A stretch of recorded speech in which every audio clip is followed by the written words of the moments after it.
There's a frame in Season 3 of The Amazing World of Gumball. Just one frame. It lasts maybe a 24th of a second if you're watching at normal speed, and I promise you, you've never noticed it. It's in The Void, the 12th episode of that season. The one where Gumball and Darwin discover that their classmate Molly Collins has been erased from existence. There's a shot inside the void itself, that surreal dimension where Elmore dumps everything it considers a mistake. And buried in the background, tucked behind a tangle of early character designs and discarded set pieces, there's a flash of something that looks like a storyboard panel. Not from any episode that ever aired.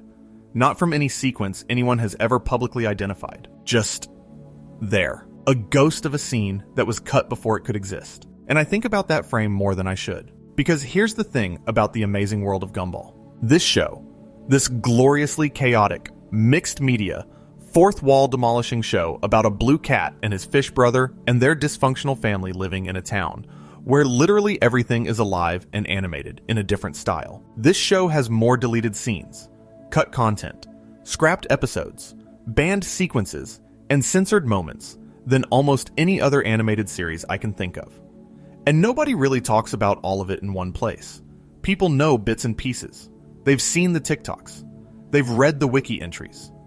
But nobody has sat down and just gone through it all. Every deleted scene, every scrapped concept, every moment that was too dark, too weird, too real, or too expensive to make it to your screen.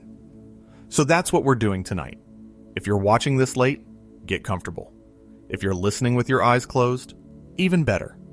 Because we're going to fall asleep to every deleted scene from Gumball. Every cut, every alteration, every piece of lost media, every episode that was banned in one country or 12, every storyboard change, every character who almost existed, but didn't, and every version of this show that almost was, but never quite became. We're going to go deep.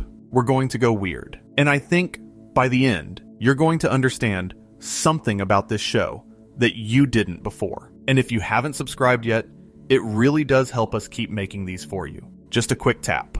That's it. Okay, let's start with a question. What does it mean for something to be deleted from a show that is literally about deletion? Because that's the thing nobody talks about when they talk about Gumball's cut content. This is a show where one of the central metaphysical concepts is the void, a dimension that exists specifically to store things the universe considers mistakes. Early character designs, scrapped locations, forgotten people. In-universe, Gumball literally has a mechanism for dealing with the things it doesn't want anymore. It folds reality over the gap and makes everyone forget. And when you start looking at what was actually cut from this show in the real world, the production side, the stuff that happened in writers' rooms and storyboard sessions and Cartoon Network standards and practices meetings, you start to notice something uncomfortable. The void isn't just a plot device. It's a metaphor for the creative process itself. The show is telling you, right to your face, that things get erased, that the version you're watching isn't the only version that existed, that there are ghosts in the margins, and I've spent way too long tracking those ghosts down. Let me start with the biggest one, the one that still bothers the fan community more than anything else. The scrapped episode known only as The Rex. Back in 2012, when Season 2 of Gumball was in production, a complete list of planned episodes leaked online. And buried in that list was an episode called The Rex. Now, if you know Gumball's naming convention, every episode title starts with the, followed by a noun. The DVD, The Void, The Inquisition. So, The Rex immediately made people think of Tina Rex, the T-Rex character who's one of Gumball's classmates. This towering, terrifying dinosaur who's animated in full 3D CGI, while everyone around her is 2D or stop motion, or literally a photograph. And they were right. The Rex was supposed to be a Tina Rex episode. It was planned for Season 2, and from what we know, it would have been about Gumball and Darwin trying to help Tina control her anger. The plot was supposed to build to this massive confrontation between Tina and her father in a park at night, with Gumball, Darwin, and Aeneas all present, and it got scrapped. Not because the story was bad, not because it was too dark, though honestly, a nighttime fight between two CGI dinosaurs in a show about cartoon kids sounds pretty intense. It got scrapped because it was too expensive. The production team at Cartoon Network Development Studio Europe which is the studio that made Gumball along with Studio SOI in Germany, looked at what it would cost to animate an episode centered on two fully rendered 3D dinosaurs fighting at night in a detailed environment, and they decided it wasn't worth the price. That's a direct quote from the production side. Not worth the price. Here's what makes this interesting to me. We have exactly one storyboard panel from the Rex. Just one. It was posted on the website of Jean Texier, one of the storyboard artists who worked on Gumball. The panel shows Tina Rex and her father mid-attack, with Gumball visible in the frame, and there's a shot of what looks like a ravaged city in the background. Texier later confirmed that the rest of the storyboards exist. They're fully complete, but he can't release them publicly because of contractual obligations with the studio. So somewhere out there, in a filing cabinet, or on a hard drive at Hanna-Barbera Studios Europe, which is what Cartoon Network Development Studio Europe eventually got renamed to, there's a complete storyboarded episode of Gumball that nobody outside the production team has ever seen. I need you to think about what that episode might have looked like. Tina Rex is already one of the most visually striking characters on the show. She's this photorealistic 3D rendered dinosaur stomping around a world made of photographs and paper cutouts and flat 2D characters. Her dad is even bigger. Imagine both of them, at night, in a park, fighting. The animation alone would have been something we'd never seen before in this series. And the emotional core of it, Gumball and Darwin trying to help someone manage their rage, that's actually one of the show's most powerful recurring themes. Nicole Watterson basically built her entire character arc around that exact struggle, but it didn't happen. The universe folded over the gap, and most people forgot it was ever planned. Now, the Rex isn't the only scrapped episode. There were actually 4 episodes planned for Season 1 that never made it to air, which is why Season 1 only has 36 episodes instead of the 40 that were originally slated. One of these was called The Mom, and if you're thinking, wait, isn't there an episode about moms in this show? You're right, but that's The Mothers, which is from Season 3. The Mom was a completely different episode, planned for Season 1, and we know almost nothing about what it would have contained.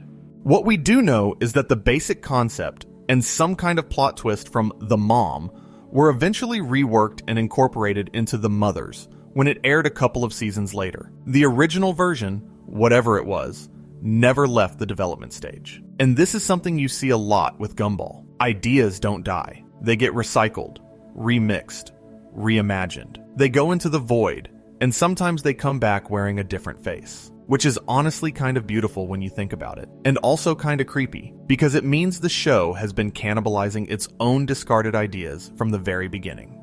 Okay, so we've talked about episodes that never existed. Let me shift to something even stranger. Episodes that did exist, but not in the form you saw them. The Downer is the 37th episode of Season 3. It aired in 2015. In the version you can watch, it's about Gumball waking up to find that everyone in Elmore has disappeared, and he has to spend the day completely alone. It's funny and weird and a little unsettling, which is pretty standard Gumball. But here's what you probably don't know. The Downer was not the original version of The Downer. Ben Bockelay, the creator of the show, confirmed on social media that this episode underwent what he called a considerable rewrite, because the early draft was, and I'm paraphrasing here, too dark. He said the original idea was for the episode to be about depression. Not like a character feeling sad for a scene or two. Depression, as a subject, in a kids show, on Cartoon Network, and that's all we know. Bockelay refused to elaborate on how the original script differed from the final version.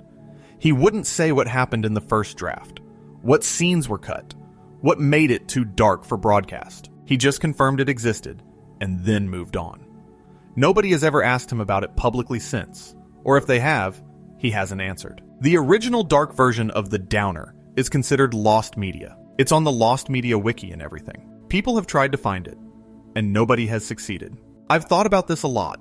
What would a Gumball episode about depression actually look like? Because the show has dipped into existential territory before. The Nobody is about a character who literally feels like he doesn't exist. The Void is about things being erased because the world considers them mistakes. The Choices is about the paths not taken. The lives that could have been. Gumball has always been willing to go dark. But apparently, this early version of The Downer went somewhere even the show's creator wasn't comfortable with. and the fact that we'll probably never see it makes it feel like the show's own void claimed another victim. I should talk about the void properly, actually, because the void isn't just an important episode for the show's mythology. It's also one of the most fascinating episodes in terms of deleted and hidden content, because the void dimension itself is literally filled with things the show discarded. The Void is the 12th episode of Season 3, and it first aired on August 14th, 2014. The plot follows Gumball, Darwin, and Mr. Small as they discover that their classmate Molly Collins has been erased from existence. Nobody remembers her. Her locker is gone. The number between 115 and 117 just isn't there anymore. Reality has folded over the space where she used to be. When they eventually break through to the Void, they find it's this vast, swirling dimension filled with everything Elmore has ever considered a mistake. And here's where it gets meta in a way that still blows my mind. The items in the Void aren't random. They're actual discarded elements from the show's production. You can see Darwin's original CGI design from the 2008 early reel, the one where he looked like a realistic goldfish with no legs.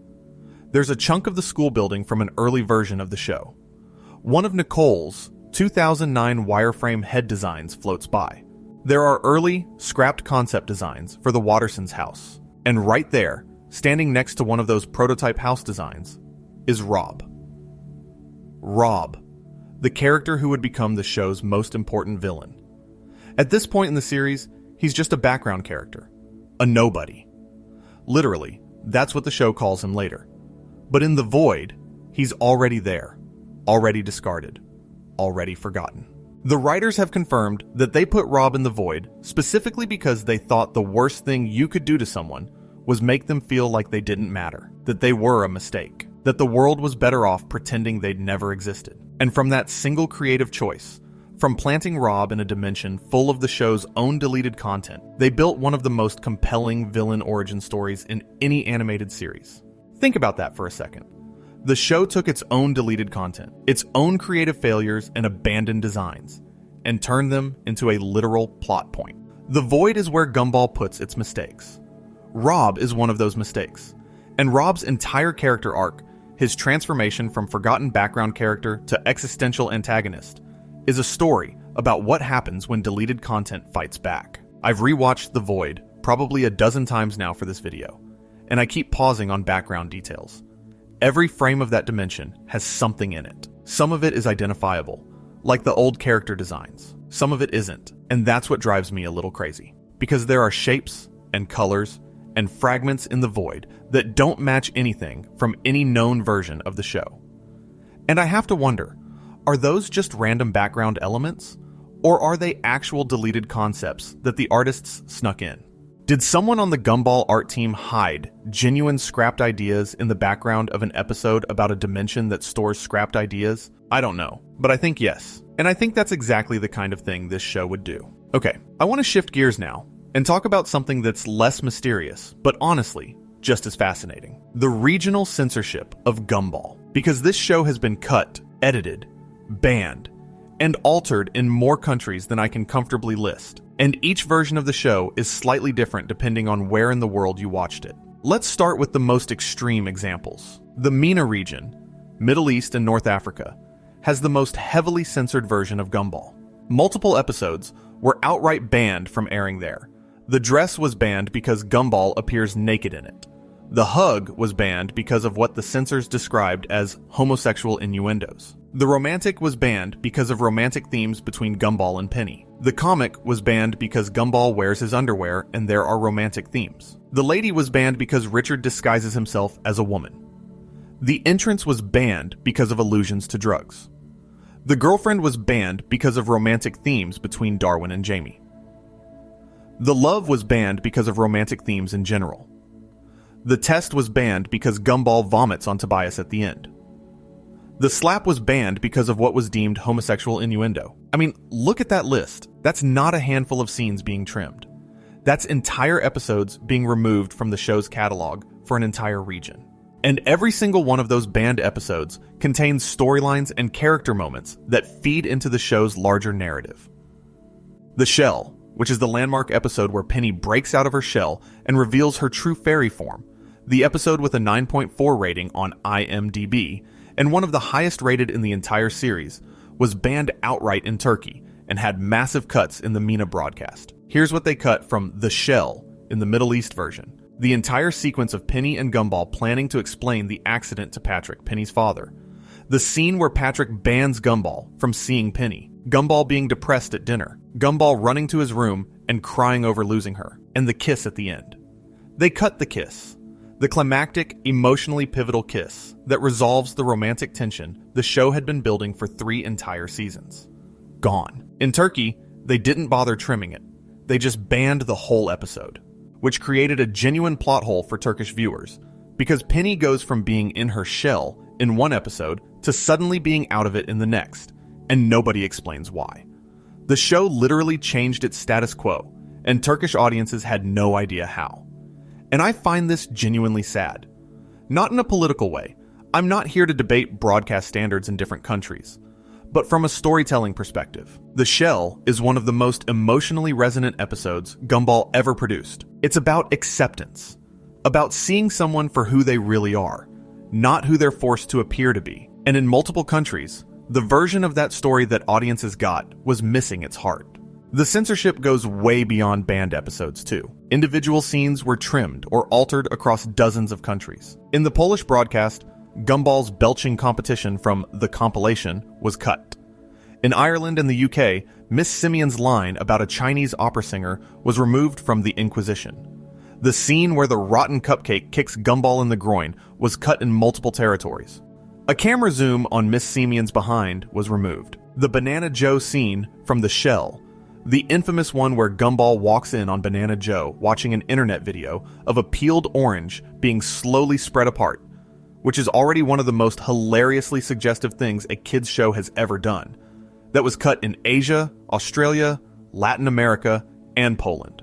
And I need to talk about The Lady for a second, because this episode's censorship history is one of the most revealing cases in the entire show. The Lady is the episode where the family discovers that Richard has been sneaking out to meet with a group of women friends while disguised as a woman named Samantha. The episode is about identity, about the things we hide from the people closest to us, and about the fear of being judged for who you really are. It's surprisingly tender. Richard isn't mocked for his disguise. The episode treats his desire for friendship and social connection with genuine warmth. But The Lady was banned in MENA, Turkey, and Southeast Asia. It was removed from broadcasts in RSEE, CEE, and Poland. That's a lot of countries. A lot of audiences who never got to see this episode.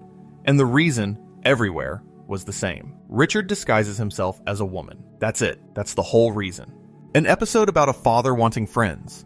An episode that treats cross-dressing with more respect and empathy than most live-action sitcoms, was deleted from multiple countries' versions of the show because it crossed a line that different cultures draw in different places.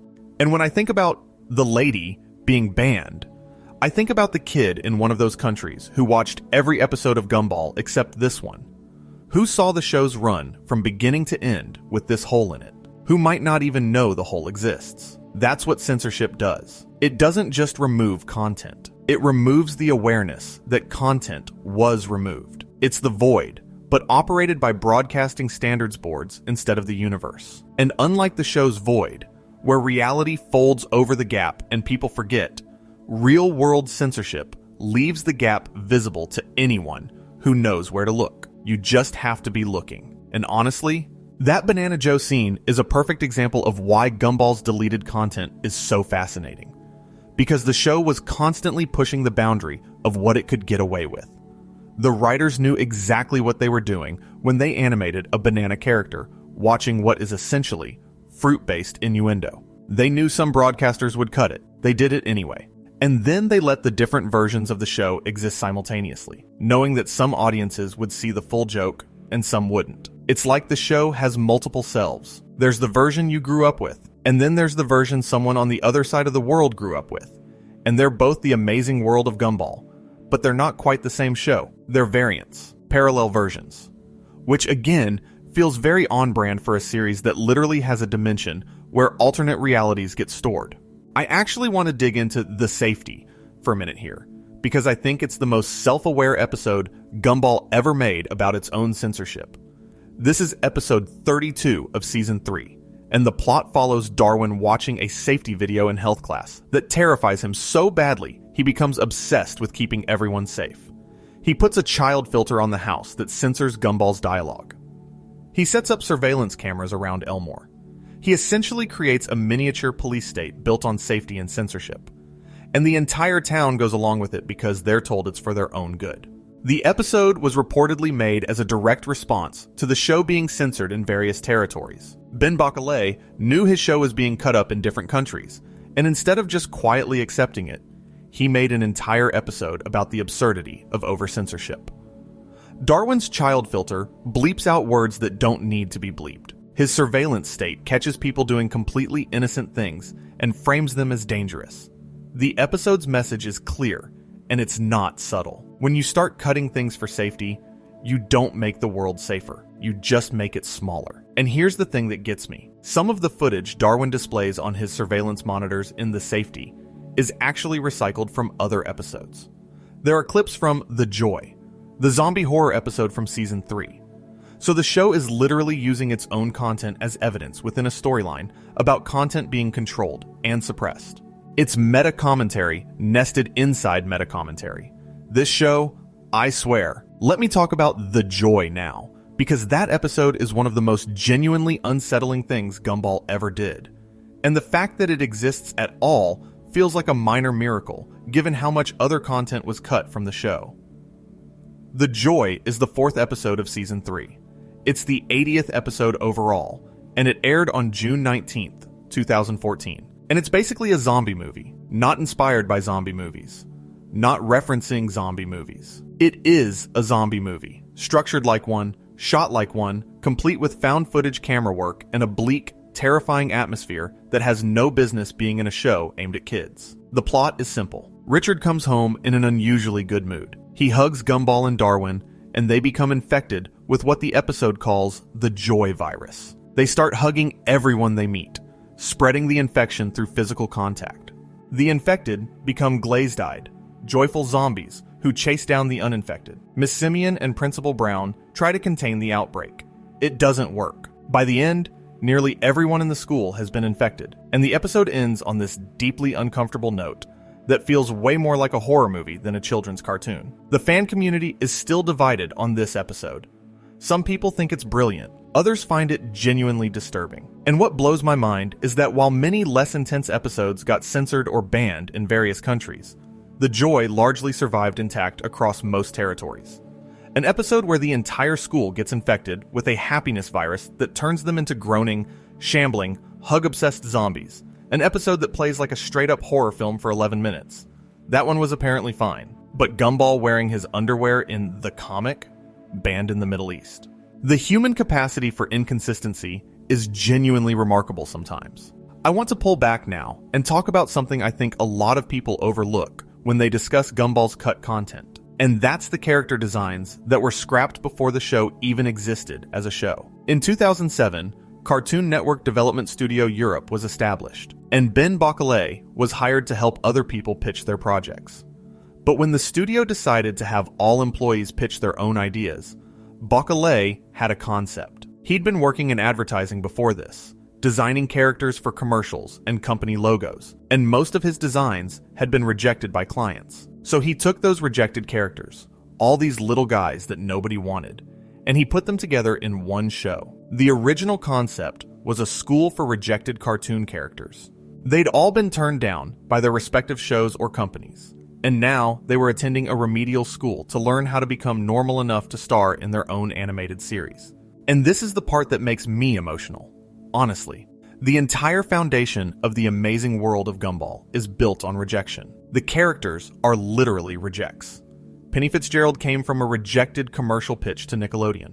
She originally had a gun, which is a sentence I never thought I'd say about a peanut fairy. Banana Joe, Tobias, Carmen, Terry, they were all designed for advertisements that never happened. The show is an island of misfit toys, except the toys are animated characters from across the entire spectrum of visual styles, which is why you have a 2D cat talking to a 3D cactus standing in a photographed real-world supermarket. But here's what happened. When Bacalé pitched this concept, Daniel Leonard, the vice president of Cartoon Network's European division, thought the idea of a school for rejects was too depressing. He was looking for family and kids animated sitcoms, not an existential meditation on failure. So Bacalé revised the concept. The remedial school became Elmore Junior High, and instead of focusing on the characters' status as rejects, the show became a family sitcom centered on Gumball and his household. The rejection school concept was deleted. But like everything deleted from Gumball, it didn't really go away. You can feel it in every frame of the show. Every time you see characters from wildly different animation styles interacting in the same scene, every time the show acknowledges that its characters look different from each other and from their environment, every time Gumball walks past a background extra who looks like they were drawn by a completely different artist for a completely different project, you're seeing the ghost of that original concept. These are still rejected characters. They just don't know it anymore. And speaking of characters who almost were, let me tell you about some of the designs that were scrapped during development. Gumball himself went through several iterations. He was originally going to be a blue dog, and so was his father Richard. The team eventually decided that a family of cats and rabbits would be cuter. Then, Gumball was going to be a black cat, because black cats are associated with bad luck, and Gumball is a very unlucky character. But they realized a black cat would limit the stories they could tell, and would make him visually indistinct against dark backgrounds, so he became blue. The Gumball we know, the azure-colored 12-year-old cat with the oversized head and the perpetually optimistic attitude, despite everything the universe throws at him, he's a third draft, a revision of a revision. In the 2008 pilot, which was produced by Bacalé and Studio SOWAM as a test animation, the characters looked noticeably different. Gumball wore an orange sweater instead of his later tan one. His ears were small and nubby, rather than the triangular points we know now. His pupils were smaller. Darwin, his adopted fish brother, was entirely CGI, looking more like an actual goldfish than the flat, round-headed 2D character he became. Anais, Nicole, and Richard didn't appear in the pilot at all. And then there's my favorite scrapped character detail. Terry, the paper bear who's one of Gumball's classmates, was originally a boy. That's it. That's the change. Somewhere during development, someone decided Terry should be female instead of male, and the character was redesigned accordingly. It's such a small thing, but I find it fascinating because Terry's entire personality, her germophobia, her anxiety, her fragility as a character who's literally made of paper, none of that is inherently gendered. The character works either way. So what prompted the change? We don't know. It's just another little thread that leads nowhere. Oh, and there was a character called Bubble Pipe who was supposed to be an art teacher introduced in The Others. Never made it past the concept stage. And there's a piece of concept art floating around of a character called Albert the Pervert, who was a babysitter designed as a pair of underwear who wants to sit on children. Which is, yeah, that one probably got cut for obvious reasons. But the fact that it exists on a concept sheet somewhere at the studio tells you everything about the kind of creative energy that was flowing through the Gumball writer's room. Nothing was off limits in the brainstorming phase. Everything was on the table. And then the table got cleared, and what was left became the show.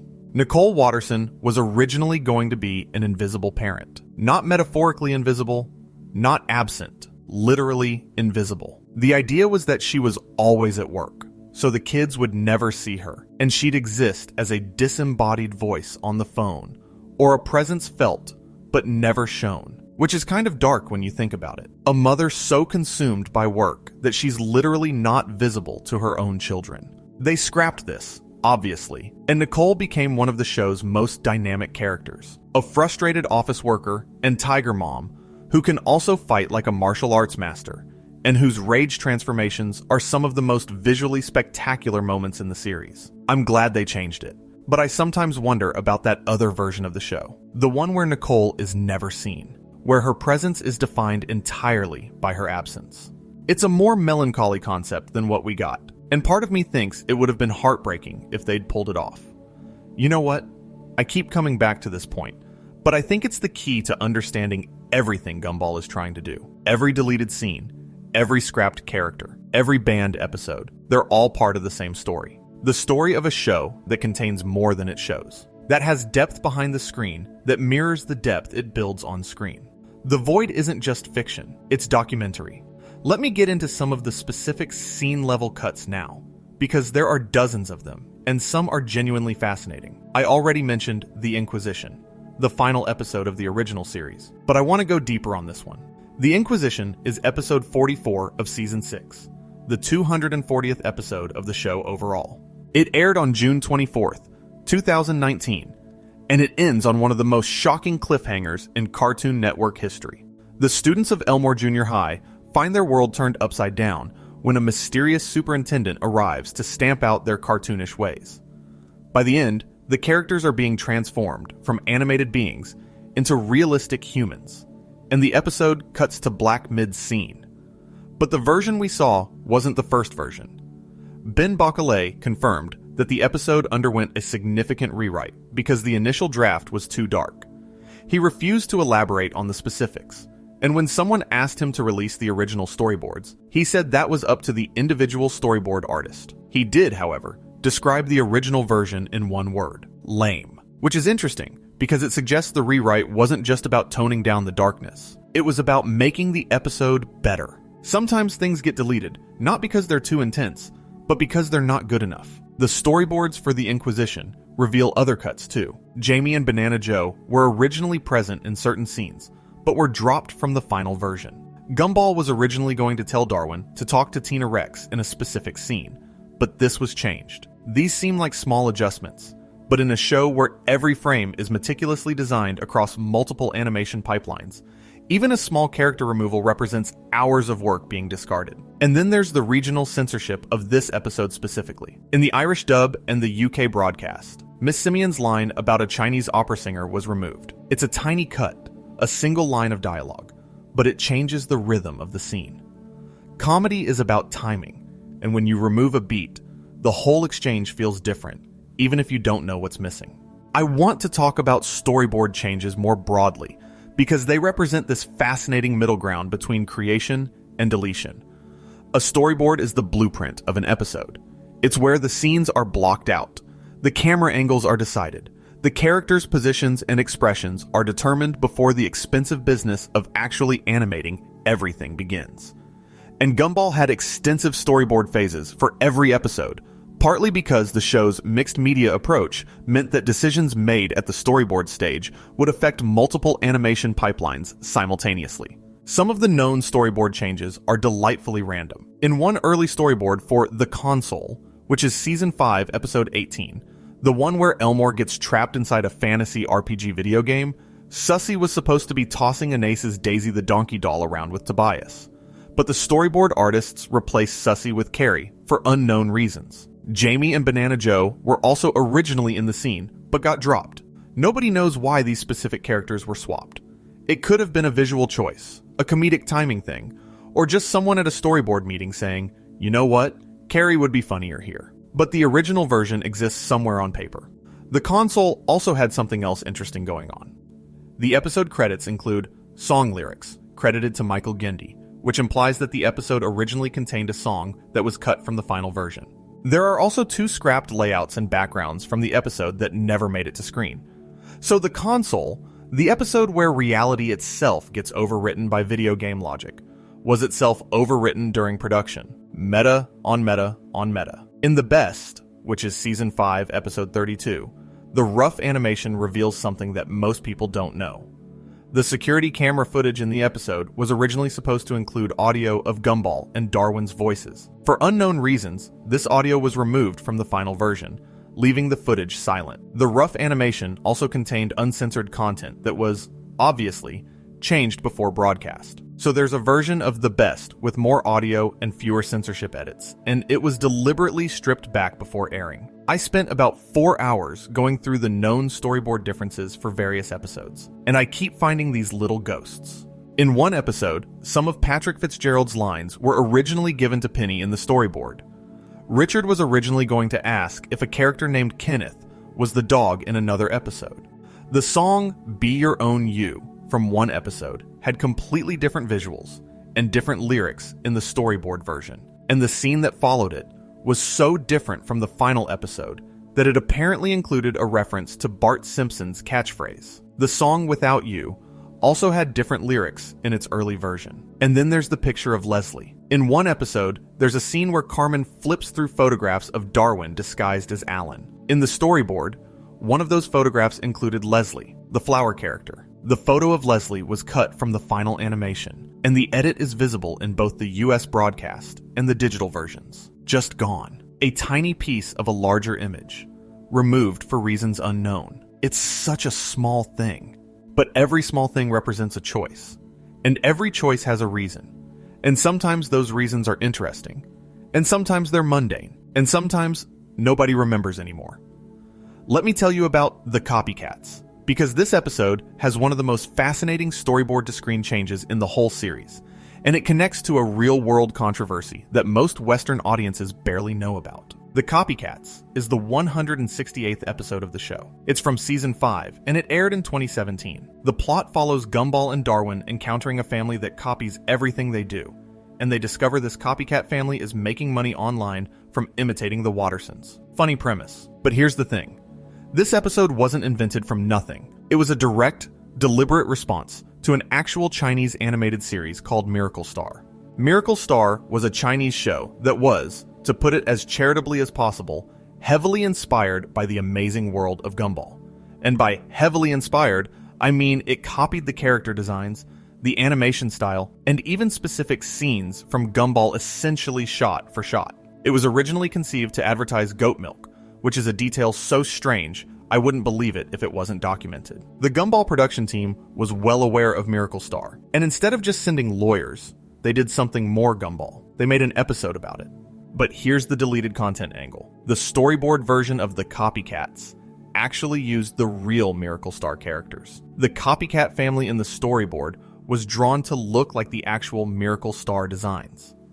Before the episode went to final animation, these characters were replaced with original designs, Chi-Chi and Ribbit, to avoid potential lawsuits. So the version of the episode that aired is actually the sanitized version. The original concept was even more pointed and direct in its mockery of the plagiarism. And I find this deeply funny. The show made an episode about being copied, and in the process, they had to copy the copycats for the storyboard, and then they had to uncopy them for legal reasons. It's like a Russian nesting doll of intellectual property anxiety. And the deleted storyboard, the one with the real Miracle Star characters, is another ghost in the machine, another version of Gumball that exists but that most people will never see. I think it's time to talk about one of the most important episodes in the show's history, and one that went through some of the most significant changes during production. I'm talking about The Shell, Season 3, Episode 20, the one where Penny's shell cracks. This episode aired on October 9th, 2014, and it changed the show permanently. For 3 seasons, Penny Fitzgerald had been a background character with a shell covering her true appearance. She was a peanut, that was the joke. But in The Shell, during a school play, Gumball accidentally cracks Penny's shell, revealing that underneath, she's a shape-shifting fairy creature. It's an incredibly emotional episode. It's about identity, about fear, about letting someone see who you really are. Gumball sees Penny without her shell, and his immediate reaction is that she's beautiful. And that moment, that simple, genuine response to someone revealing their true self, is one of the most emotionally powerful scenes the show ever produced. But the episode almost didn't exist in the form we know it. Remember what I said about censorship? The Shell was one of the most heavily censored episodes across international broadcasts. Turkey banned it entirely. The MENA broadcast gutted it, removing the romance, the sadness, the resolution. In Asia, Australia, Latin America, and Poland, the Banana Joe scene was cut. And here's something that keeps me up at night, genuinely. The Turkish ban of The Shell created a continuity hole that was never addressed. Turkish viewers saw Penny in her shell in one episode, and then suddenly she was a fairy creature in the next. No explanation, no transition. The most important character development in 3 seasons of storytelling, just missing. The show kept going as if The Shell had happened, because for most of the world, it had. But for Turkish audiences, there was a gap, a fold in reality. A void where a story used to be. I need to talk about Rob now. I keep circling back to him. And I think that's because Rob is the character who most embodies what deleted content means in the context of Gumball. And look, I know I've mentioned him several times already, But every time I try to move on from Rob, the conversation pulls me back. He's the gravitational center of this whole topic. Everything about Gumball's deleted content radiates outward from him. Rob first appears as a background character in early episodes. And I do mean background. He's the kind of character you wouldn't notice unless someone pointed him out. A blue cyclops with a rectangular head. No distinct personality.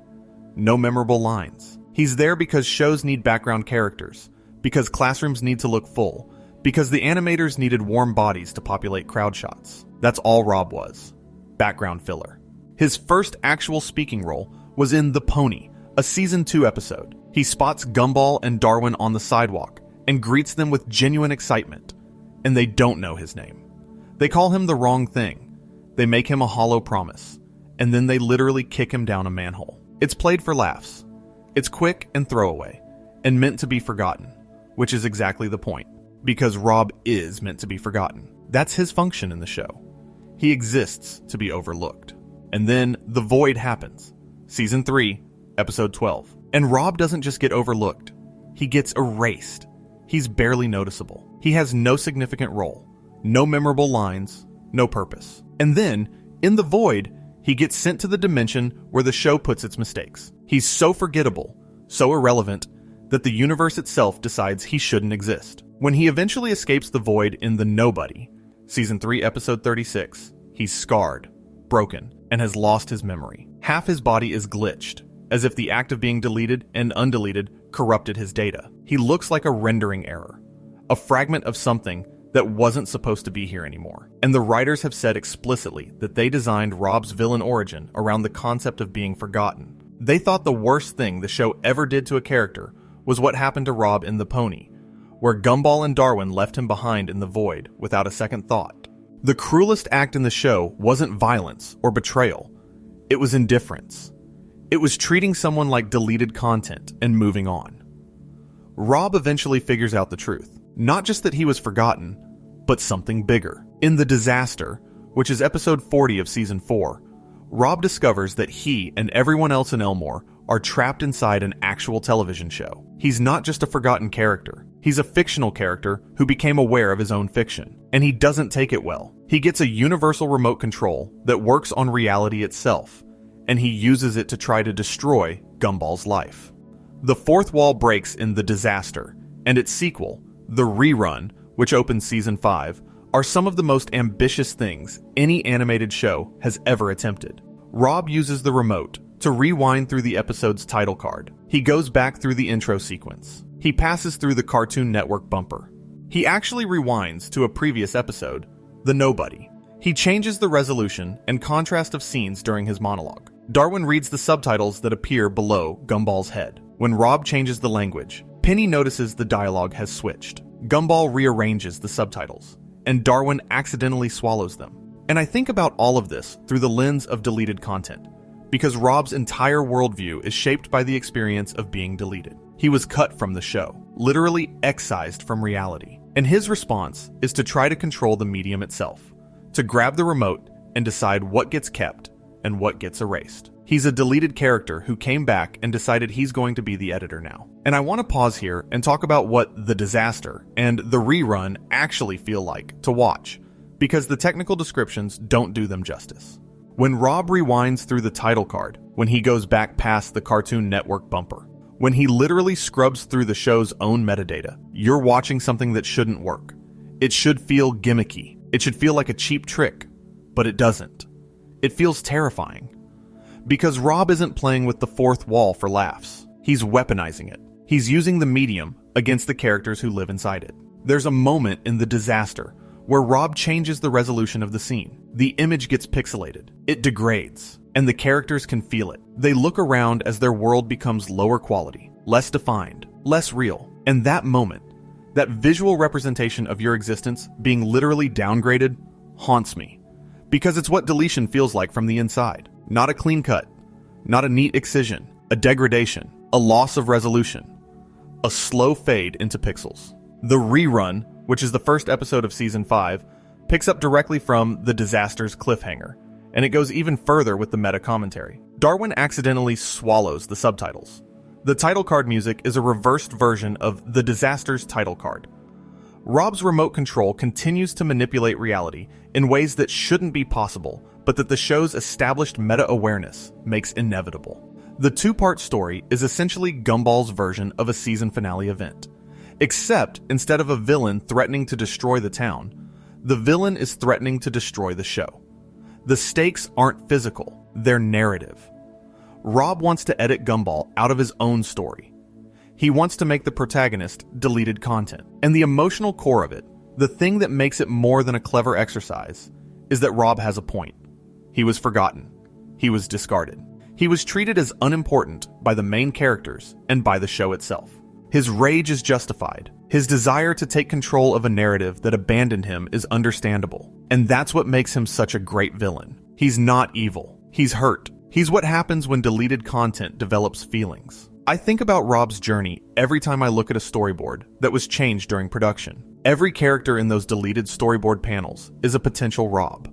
Every cut scene is a scene that could have been angry about being cut. And the show knows this. The show created a character whose entire purpose is to embody the pain of being erased. And then it gave him the tools to fight back. The deleted scene from Rob's story that nobody talks about is that his family history and main motivations were supposed to be explored more deeply in the Gumball movie that has been in development since 2021. Ben Bacalé mentioned in December 2025 that the movie would further explore Rob's backstory. But the movie has been in a state of flux, with its original release plan changing multiple times.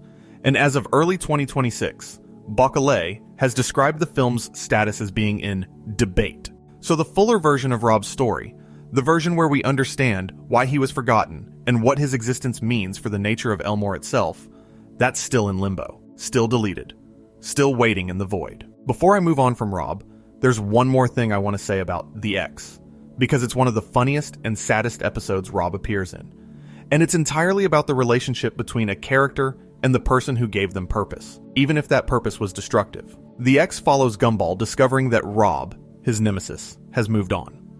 Rob is Nemi-seeing someone else now. He's found a new protagonist to antagonize, and Gumball is devastated. Not because he misses being in danger, but because the adversarial relationship with Rob gave his life a kind of meaning, a narrative structure that he didn't realize he needed until it was gone. Gumball is, essentially, mourning the deletion of his own villain arc. And the episode plays this entirely as a romantic breakup. Gumball acts like a jilted ex-lover.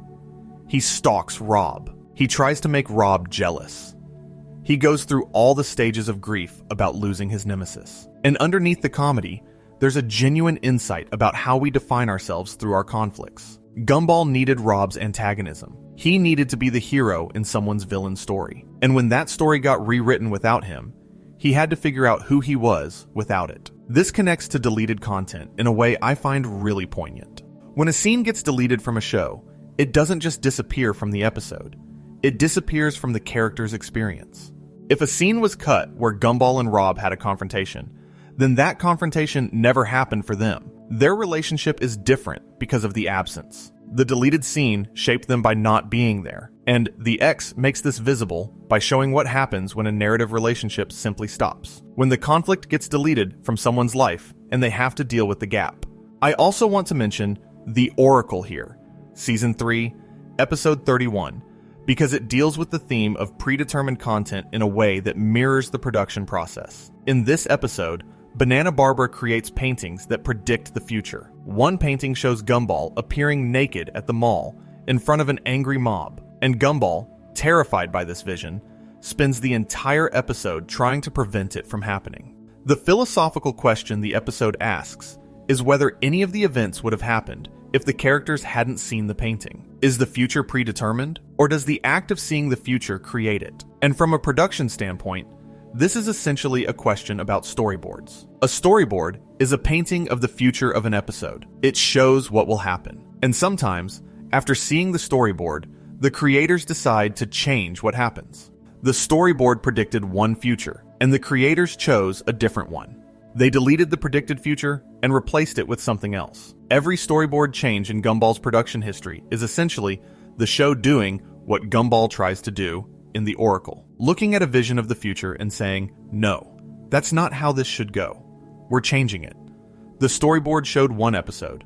The final animation showed another. The prediction was deleted, and reality was rewritten. I swear, this show is operating on levels that most people don't even realize exist. Let me shift to talking about the show's production process more generally, because understanding how Gumball was made helps you understand why so much content was cut. The Amazing World of Gumball premiered on May 3rd, 2011 on Cartoon Network.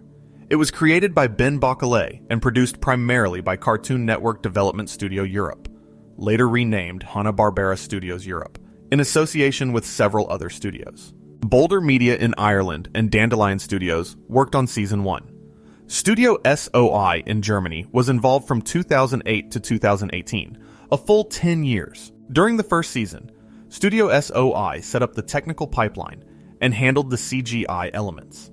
In the second season, their role expanded to include 2D in-betweening, rendering, and compositing. The animation itself is what makes Gumball so unique, and also what makes its production so complex. The show uses what I can only describe as intentional, stylistic disunity. Every character is designed, filmed, and animated using different techniques, often within the same scene. You have stylized traditional 2D animation for characters like Gumball and Darwin. You have CGI for characters like Tina Rex and Hector. You have puppetry, actual physical puppets filmed and composited into animated scenes. You have stop motion. You have flash animation. You have live-action photographic backgrounds that the animated characters walk through. You have pixel art. You have anime parodies done in full anime style. The artists use Maya for the CG work, Photoshop for the backgrounds, and Flash and After Effects for the 2D portions. This means that cutting a scene from Gumball isn't like cutting a scene from a traditionally animated show. If you remove a sequence that features a 2D character interacting with a 3D character in front of a photographic background, you're not just deleting one piece of animation. You're deleting work from multiple teams working in multiple software packages across multiple production pipelines. Every deleted scene from Gumball represents an enormous amount of wasted labor, and that makes the sheer volume of cut content even more remarkable, because this is a show where cutting anything is expensive. The series ran for 6 seasons and 240 episodes, ending on June 24th, 2019. It won 3 BAFTA awards, an Annie Award for Best Animated Television Production for Children in 2012, and was nominated for numerous other honors throughout its run. And in 2025, it came back. The Wonderfully Weird World of Gumball, which serves as a 7th season, premiered on Hulu in the United States on July 28, 2025, and internationally on Cartoon Network and HBO Max on October 6th. By December 2025, it had already been renewed for a 3rd and 4th season, which means the void is getting bigger. More episodes mean more storyboard changes. More international broadcasts mean more regional censorship. More production cycles mean more scrapped ideas, abandoned storylines, and deleted scenes. The deleted content of Gumball isn't a fixed thing. It's growing. Every new episode generates new ghosts. I want to talk about The Kids now. Season 3, Episode 1.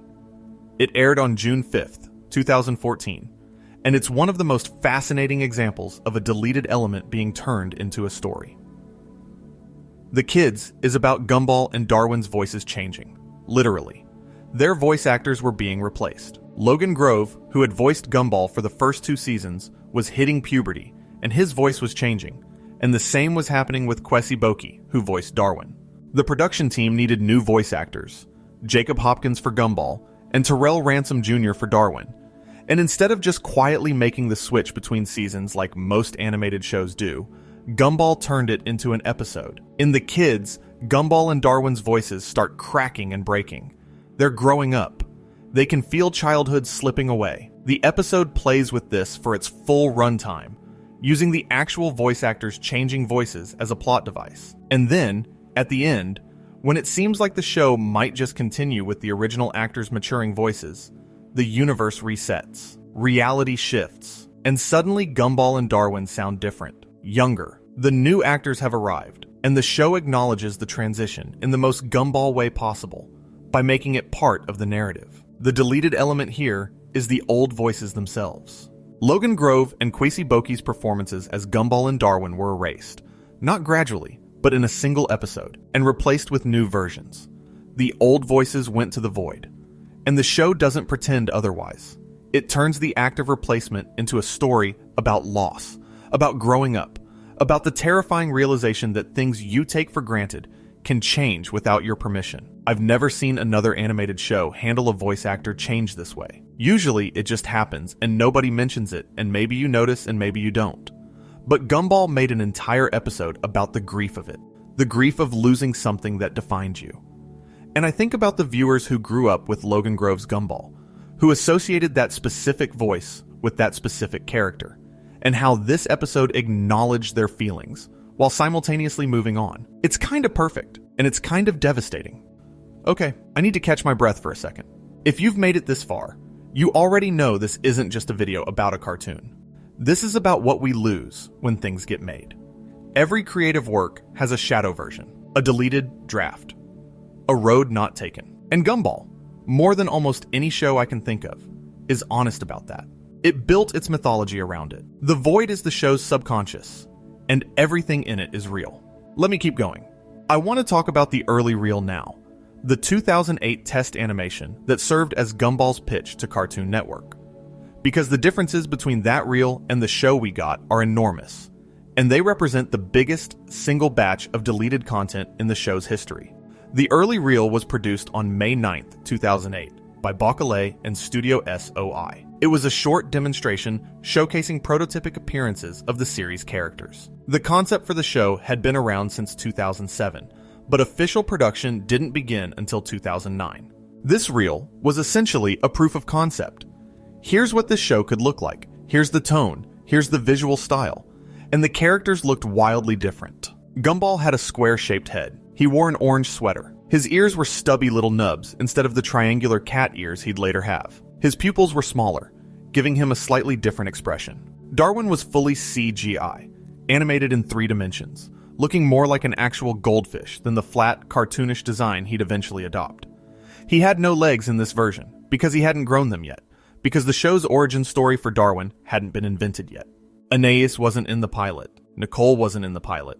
Richard wasn't in the pilot. The entire family dynamic that would become the show's emotional core simply didn't exist yet. Gumball was essentially a solo character at this point, and the show was envisioned more as a school-based comedy than a family sitcom. And I need to mention one more thing about the early reel. It was produced in 2008, but the concept had been developing since 2007. That means from first concept to the premiere of Season 1 in May 2011, there were about 4 years of development. 4 years during which the show was being imagined, designed, pitched, revised, rejected, revised again, and gradually sculpted into what it would become. The amount of deleted concepts from those 4 years alone must be staggering. Character designs that were drawn and trashed, story ideas that were pitched and forgotten, visual approaches that were tested and abandoned, tone experiments that went too far in one direction or another. The pre-production void is potentially the largest of all the voids, and it's also the most inaccessible, because the people who remember it are the same people who are bound by ND, as not to talk about it in detail. There was even a different version of the show's title. Before it was The Amazing World of Gumball, the project was simply called Gumball. The Amazing World was added later, presumably to better capture the scope and ambition of what the show was trying to do. But that means somewhere in the production archives, there are documents and concept art labeled just Gumball, from a time before the show understood what it was going to become. Before it knew it was going to be amazing. Before it knew it was a world. These early designs are visible in the show itself, floating in the void, in the void. The production team literally put their own deleted history on screen. They showed you what the show almost was, and made it part of the narrative. The old square-headed Gumball is in there. The CGI Darwin is in there. Early school designs are in there. It's like they opened a time capsule and let the audience peek inside. And the thing about the early reel is that it's not just different in terms of character design. The entire tone is different. It's rougher, less polished. The mixed media approach is there in embryonic form, but it hasn't been refined yet. The backgrounds are photographic, like they would be in the final show, but the integration is less seamless. The comedy is a bit broader. There's a rawness to it, that the final show would sand down over 6 seasons of increasingly sophisticated storytelling. I sometimes wonder what people at Cartoon Network thought when they first saw that reel. Did they see what it would become? Did anyone in that room look at a square-headed blue cat standing in a photograph of a real street and think, this is going to be one of the most acclaimed animated series of the decade? I doubt it. But someone saw enough potential to greenlight it. Someone looked at those rejected characters and said, yeah, okay, let's give them a show. And that decision, that single moment of someone choosing not to delete the concept, is why everything else exists. Let me talk about The Choices now. Season 5, Episode 6. It aired on October 13th, 2016. And I think it might be the most emotionally powerful episode Gumball ever produced, which is saying something for a show about a blue cat. The episode follows Nicole Watterson as she reminisces about meeting Richard. But it's not just a flashback episode. It's a choose-your-own-adventure style exploration of all the different lives Nicole could have led. Every decision point branches into an alternate timeline. What if she'd taken a different path at college? What if she'd chosen a different career? What if she'd never met Richard at all? The episode shows Gumball's birth, the Wattersons moving into their house, Darwin's adoption, Anace's birth. But it also shows the versions of those events that never happened, the alternate Nicoles, the lives not lived. It's rated 9.8 on IMDb, one of the highest rated episodes of any animated show on the platform. And I think the reason it resonates so deeply is because it's about the same thing this entire video is about. Deleted possibilities, paths that were cut, versions of reality that existed in potential, but not in fact. Nicole's alternate lives are the void. Every choice she didn't make went somewhere, and the episode lets us see where. The Choices connects to Nicole's broader character arc, which includes some of the show's most spectacular deleted and revealed content. In The Fury, Season 4, Episode 37, we learn that Nicole has a martial arts background. A mysterious figure named Yuki arrives and challenges Nicole to a fight. Through flashbacks told by Masami, we learn that Nicole and Yuki studied karate together under Masami's grandfather. And during the Elmore Kumite martial arts tournament, Nicole defeated Yuki in the final fight, causing Yuki to leave in shame. The martial arts backstory was the show revealing something about Nicole that had been hinted at, but never fully explained. She'd always been shown as incredibly strong and fierce. The Limit, the Season 2 episode where she transforms into a raging monster in a supermarket, established her capacity for terrifying power. But the Fury gave that power a history, an origin, and the reveal feels like a deleted scene being undeleted. Like the show opened a folder it had been keeping locked and finally showed us what was inside. I actually have a theory about this that I've never seen anyone else bring up. I think Nicole's martial arts background was part of the show's plan from very early on, possibly from Season 1, but the specific episode that would reveal it kept getting pushed back. The way Nicole's strength is portrayed in early seasons, it's consistent and specific in a way that suggests the writers knew exactly what they were building toward. They just hadn't found the right moment to reveal it. It's not a retcon. It's a slow undelete. And this connects to The Limit in a way I find really striking. The Limit is Season 2, Episode 30. It aired on August 28th, 2013, and it's the episode where the Wattersons go to the supermarket and the kids keep pestering Nicole for chocolate. Richard makes things worse by trying to eat candy without paying for it, and Nicole snaps. She announces she's reached her limit, and she transforms into this terrifying, monstrous version of herself with yellow eyes and sharp teeth. She chases her family through the supermarket. Nothing can stop her. Not even a security guard's taser. She's become something that isn't Nicole anymore. Something primal and dangerous and completely beyond reason. And then she catches her own reflection. She sees what she's become. And the scene shifts from comedy to something genuinely heartbreaking as she realizes what she almost did to the people she loves. Now, that scene, that transformation, the way Nicole's rage manifests as a literal physical change, the way the animation shifts to accommodate something more horrific than the show's usual visual register. That's a deleted version of Nicole surfacing. The Nicole she keeps hidden. The Nicole she deleted from herself through years of self-control and martial arts discipline. That Nicole breaks through in The Limit. And the show treats it as terrifying. Because deleted content that comes back uninvited is always terrifying. Ask Rob. I also want to talk about the origins here, because it's another example of the show undeleting something huge. The Origins is the first half-hour episode in the series, spanning episodes 20 and 21 of Season 4. The first part aired on February 15th, 2016, and it finally tells us how Darwin became a Watterson. The episode reveals that before Darwin, there were 7 other goldfish. 7 Darwins who didn't make it. Nicole and Richard kept buying goldfish for young Gumball, and they kept dying.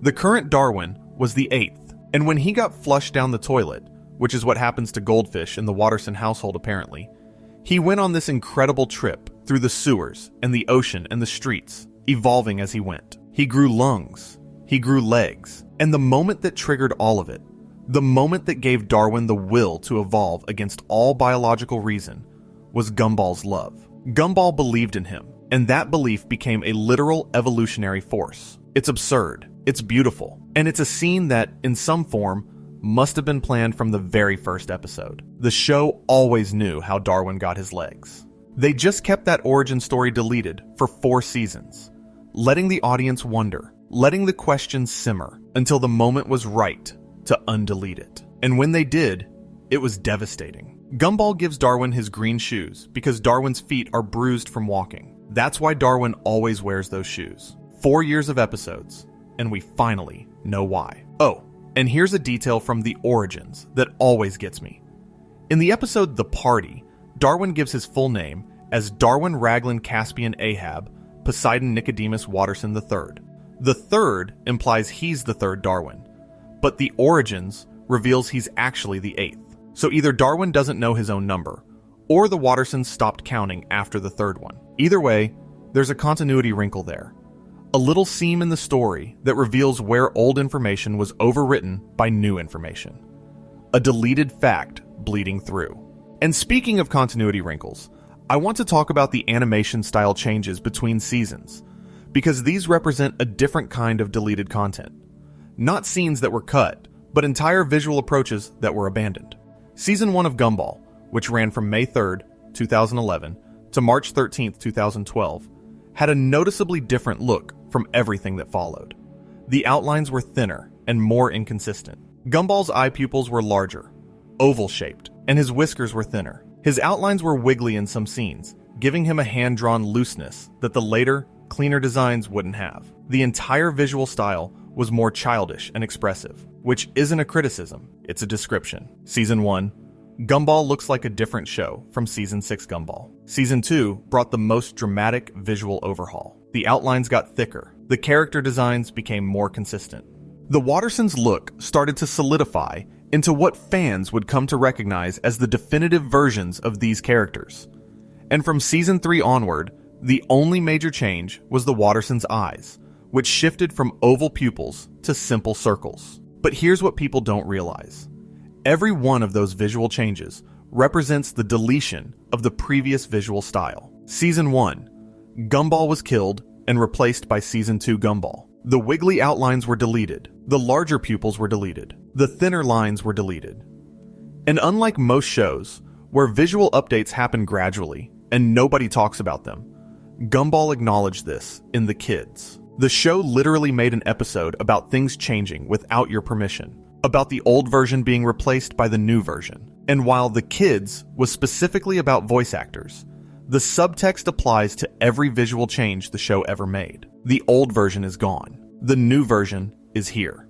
And the transition was not optional. I spent way too long one night comparing screenshots from Season 1 and Season 6, and the differences are striking. Same characters, same locations, same show, but it doesn't look the same at all. The Season 1 Watterson house has a different feel than the Season 6 Watterson house. The school has been subtly redesigned. The backgrounds have become more detailed. The character animation has become smoother and more confident. And every one of those improvements involved deleting the previous version. Progress in animation is a form of erasure. You make it better by destroying what it was.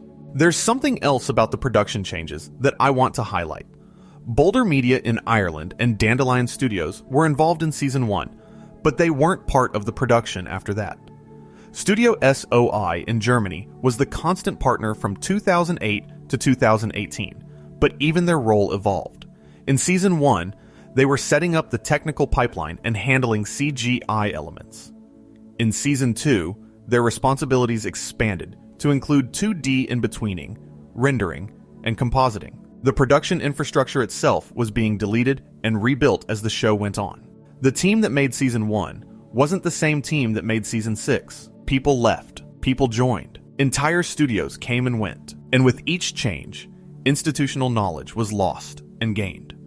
The show's relationship with its own creation was always in flux. Let me talk about the money now, because this is one of my favorite examples of Gumball using the concept of deletion as actual plot. The Money is the 40th and final episode of Season 3, which makes it the 116th episode overall. It won a British Academy Children's Award in 2016, and it deserved it. The premise is simple. The Wattersons have run out of money. Richard converted their savings into gold and threw it into the sea, because Richard. And without money, the family has to decide whether to sell out, to sign a contract that would essentially turn them into advertising mascots. Gumball resists. He doesn't want to compromise who his family is. But here's what makes the episode land so hard. As the Wattersons' money runs out, the show's budget runs out too. Literally. The animation starts degrading. Backgrounds disappear. Colors fade. Characters lose detail. The show is deleting itself in real time as a consequence of the family's financial crisis. It's breaking the fourth wall in the most visceral way possible by showing you what happens when a cartoon can't afford to be a cartoon anymore. And the line that hits hardest is this idea that when you don't have money, your whole world falls apart. And the show shows it. The world falls apart. The animation falls apart. The budget, which is a real-world production constraint, becomes an in-universe disaster. Deleted content isn't just something that happens in writers' rooms and editing suites. In this episode, it's something that happens to the characters. They can feel their world being erased around them. The mad dash at the end, where the Wattersons race to sign the contract before the animation collapses entirely, is one of the most exhilarating sequences the show ever produced. And it works because the stakes are real in a way that transcends the plot. We're not just watching characters try to save their family. We're watching a show try to save itself from being deleted. And that kind of meta stakes is something only Gumball could pull off, because only Gumball has spent its entire run teaching you to think of animation as a living, vulnerable thing that can be destroyed. You know what? I just realized I haven't talked about something that ties a lot of this together. The scrapped characters list. Beyond the ones I've already mentioned, the Gumball wiki documents multiple character concepts that were designed, sometimes fully rendered, and then abandoned during production. The uncle had an entire Chinese couple designed for a specific scene, with full concept art, and they were scrapped for unknown reasons. It's unknown which scene they would have appeared in, but a similar-looking girl character eventually showed up in The Parents, which suggests the design wasn't completely wasted. It was recycled. It went through the void and came out the other side looking slightly different, like everything that passes through the void does. The uncle also had rejected designs for hazmat workers and 7 different designs for Uncle Mario. 7. That means someone drew Uncle Mario 7 times, and 6 of those drawings were deleted. Each one represented a different vision of what the character could look like, and the 7th one won. But those 6 deleted Uncle Marios exist somewhere. They're on paper. They were real, for a moment, in someone's imagination, and on someone's drawing tablet. And then they were judged insufficient and discarded.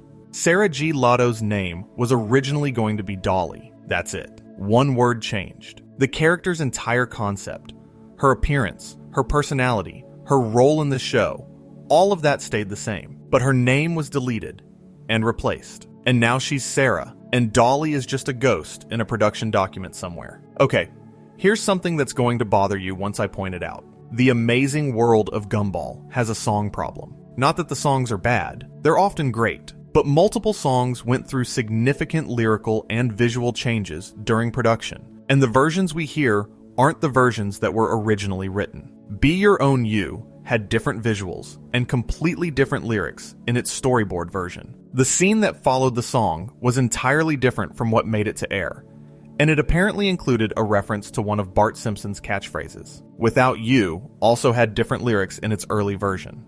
And The Console had song lyrics credited to Michael Gindy that never appeared in the final episode, suggesting an entire musical number was cut. We don't have the original lyrics for any of these.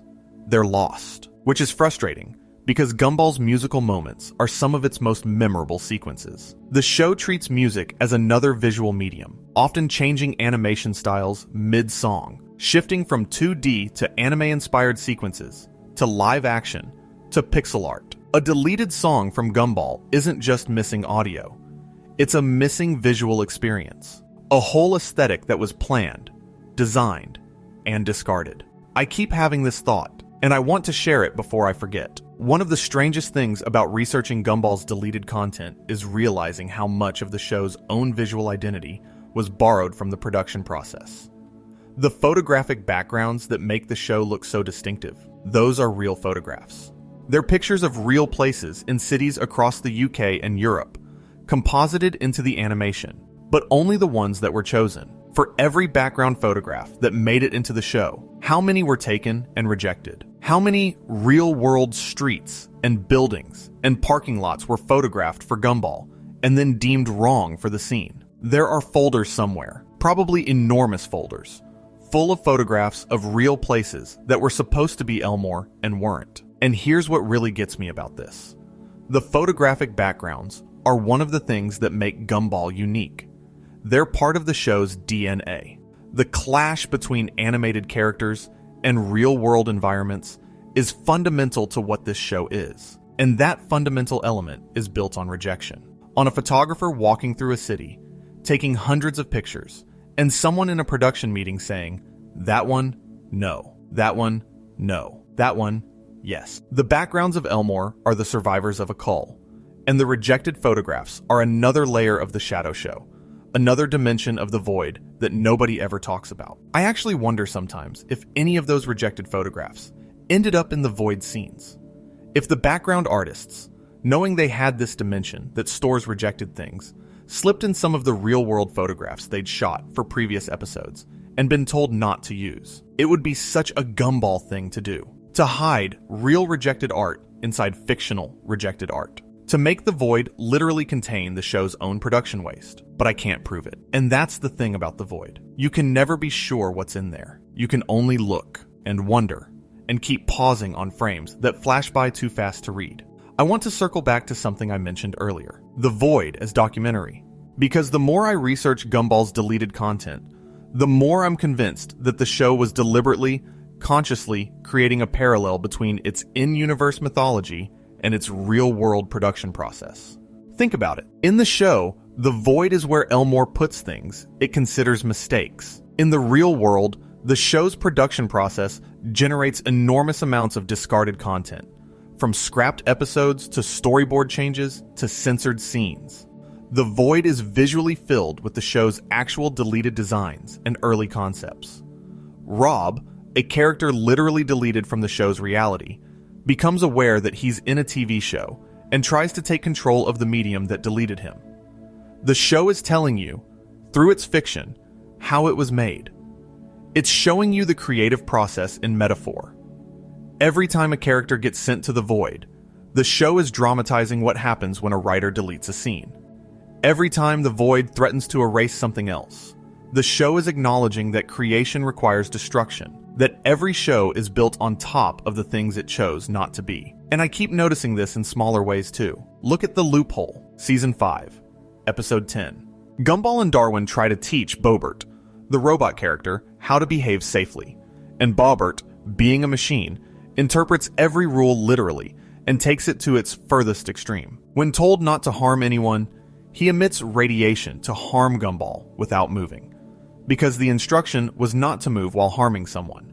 When told to protect the world, he concludes that mankind is the single greatest threat to the world and decides to destroy it. The episode is funny. It's really funny. But it's also about the gap between intention and execution, which is exactly what deleted content represents. Every storyboard artist at Gumball had an intention when they drew a scene, and sometimes the execution, the final animated version, didn't match that intention. The scene was changed. The vision was altered. The gap between what was meant and what was made became another piece of the shadow show. Bobbert takes instructions literally. Animation takes storyboards literally, in the sense that whatever is drawn has to be rendered, and if the drawing is wrong, the rendering has to compensate, or the scene has to be redrawn. And sometimes, instead of redrawing, they just cut the scene entirely. The Web, from Season 6, Episode 38, takes this even further by addressing how the adults of Elmore are dangerously naive about internet safety. Gumball and Darwin discover that the grown-ups can't handle even the simplest online tasks. Nicole takes advice from a parenting magazine, literally by inserting flash drives into the family's mouths as antivirus and spraying bug spray on the computer. It's absurd and hilarious, and it carries this undertone of anxiety about the digital world that the show was always aware of. The deleted content angle here is about what happens to information online. Storyboard images that get shared and then taken down. Early production materials that surface on an artist's portfolio and then disappear when someone from the studio asks them to remove it. The internet is both the best friend and worst enemy of lost media hunters. It makes information available and then deletes it. Pages get taken down. Websites close. Links die. The digital void is just as hungry as the fictional one. And the ending of the original series, The Inquisition, takes this to its ultimate conclusion. The mysterious superintendent arrives and starts converting everyone from animated characters to realistic humans. He's not just changing how they look. He's editing the show itself. He's removing what makes it unique, its mixed media visual identity, its stylistic disunity, its fundamental nature as a cartoon. He's deleting the art style. And the episode cuts to black before we see the outcome. That cliffhanger hung unresolved for 6 years. 6 years of the show being in its own void. The story was deleted. The characters were frozen in a moment of transformation. And then, in 2025, the wonderfully weird world of Gumball arrived, and the first episode, The Rewrite, promised to resolve what the Inquisition had left hanging. The deleted content came back. The void released its prisoners. I find this genuinely moving, not just as a fan of the show, but as someone who thinks about storytelling and the creative process. The fact that Gumball's hiatus mirrors its own mythology, that the show was metaphorically sent to the void and then returned, that the deleted became undeleted, is either a remarkable coincidence or proof of how deeply the show's themes are woven into its existence. Let me get into some more specific deleted scene details, because I've been going broad and I want to zoom in on some of the smaller, weirder cuts that most people have never heard of. There's a scene in one episode where Carmen, the cactus character, flips through photographs. In the storyboard, one of those photos included a picture of Leslie, the flower character. The picture was cut from the final animation, but here's the thing, the cut is visible. If you look carefully at both the US broadcast and the digital versions, you can see the edit. The space where Leslie's photo should be is just not there. It's a visible gap, a wound in the frame where deleted content used to live. In The Romantic, the Season 4 episode about Gumball's elaborate treasure hunt for Penny, the storyboard had some of Patrick's lines. That's Penny's father, being spoken by Penny herself. The dialogue was reassigned during the storyboard to animation process, changing the dynamic of the conversation. When a father's dialogue is given to a daughter, or vice versa, it alters the power dynamics of the scene. It changes who has agency, who's driving the conversation, who's the authority figure. We don't know why the lines were reassigned, but the switch tells us something about how the writers reconceived the relationship between Penny and Patrick, between the storyboard and the final animation. In yet another episode, Richard was originally going to ask if a character named Kenneth was the dog. This line was removed. It's such a small detail, but it suggests a scene where Richard's confusion about Kenneth's identity was played for a beat that was ultimately deemed unnecessary. Every tiny cut like this is a micro decision made by someone in a room somewhere, someone deciding that 11 seconds of screen time would be better used for something else. And this is what obsesses me, not the big cuts, not the scrapped episodes or the banned broadcasts, the tiny ones, the photo that was removed, the line that was reassigned, the character who was in the storyboard but not the final animation. Because those tiny cuts, accumulated across 240 episodes over 8 years of production, add up to an entire shadow show. A version of Gumball that exists only in storyboards and rough animations and production documents and the memories of the people who made it. And that shadow show is enormous. It might be bigger than the real show. It certainly contains more material, because every episode generates more deleted content than finished content. That's just how animation works. I'm going to talk about the finale now. Not The Inquisition, the actual series finale. The finale, Season 2, Episode 40. the Season 2 finale, because it contains one of the most audacious pieces of meta-commentary the show ever attempted, and it was itself a kind of deletion. The finale ends with the citizens of Elmore attacking the Watterson house. An angry mob shows up, breaks in, and starts getting revenge on the Wattersons for all the chaos they've caused over 2 seasons. Nicole says it's the end of the Wattersons, and Gumball, in a moment of desperate fourth wall awareness, says that the only thing that could save them is reality being completely reset by some kind of magic device. Then the credits roll. And in Season 3, the Wattersons are fine. Nobody mentions the mob. The reset happened. The show deleted its own cliffhanger by resetting reality between seasons. It's the most literal possible version of a show going back to the status quo, and Gumball made the reset itself the joke.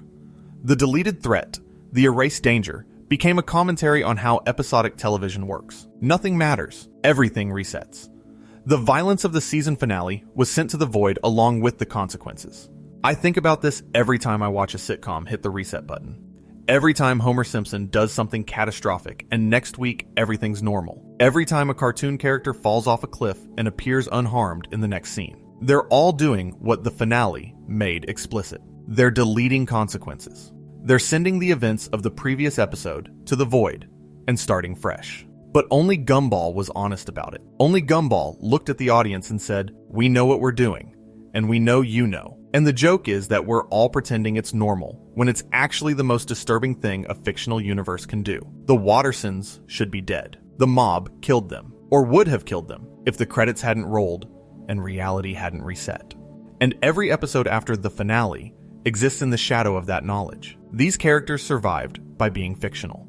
They survived because the show needed them for more episodes. Their survival is a production decision, not a narrative one. And the finale makes sure you can never forget that. Gumball did it on purpose. Gumball made the reset conscious. And by doing that, it made every future episode carry the weight of that knowledge. This show knows it resets. These characters almost know it too. And the deleted content, the mob, the attack, the apparent death of the Wattersons, it happened and didn't happen simultaneously. It's Schrodinger's episode. Let me talk about the puppets. Season 5, Episode 40. The Puppets. This is the episode that crossed over with Don't Hug Me, I'm Scared, the viral web series known for its surreal horror and its puppetry. And the production details around this episode tell us something important about Gumball's approach to deleted content. The puppet segment of The Puppets took 3 months to produce, not counting pre-production,